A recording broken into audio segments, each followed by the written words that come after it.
এবার নজর রাখবো টালিগঞ্জের একটি খবরের দিকে। যে খবর জানা যাচ্ছে টালিগঞ্জ থেকে, সেখানে বিজেপির এজেন্টকে ঢুকতে না দেওয়ার অভিযোগ। বিজেপির এজেন্টকে ঢুকতে না দেওয়ার অভিযোগ, বসতে না দেওয়ার অভিযোগ টালিগঞ্জে। কথা বলবো, আমাদের সঙ্গে রয়েছে আমাদের প্রতিনিধি সায়ন্তিকা বন্দ্যোপাধ্যায়। সায়ন্তিকা, কত নম্বর বুথে কি ঘটনা ঘটেছে?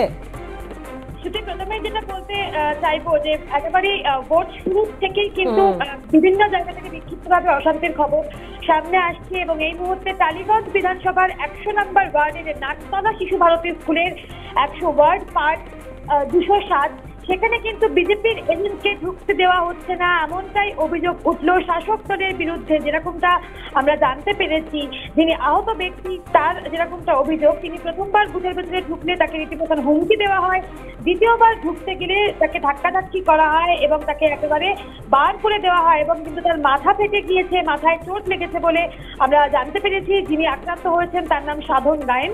যাদবপুর বিধানসভার 109 নম্বর ওয়ার্ডের শহীদ স্মৃতি কলোনির ঘটনা এটা।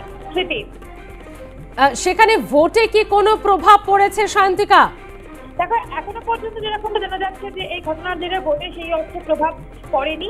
এখনো পর্যন্ত কিন্তু পরিস্থিতি এই ঘটনাকে কেন্দ্র করে কিন্তু নিয়ন্ত্রণে রয়েছে বলেই আমরা খবর পেয়েছি। ধন্যবাদ সায়ন্তিকা। অর্থাৎ বিক্ষিপ্ত কিছু অশান্তির মধ্য দিয়েই ভোট ফাইনাল। যে বিষয়টি সায়ন্তিকা জানালো যে ইতিমধ্যেই তার মাথা ফাটানোর অভিযোগ উঠছে, অর্থাৎ রাজনৈতিক হিংসার খবর কিন্তু এসে গেল টালিগঞ্জ থেকে। রাজনৈতিক হিংসা এবং মাথা ফাটানোর পর তাকে ইতিমধ্যে হাসপাতালে পাঠানো হয়েছে।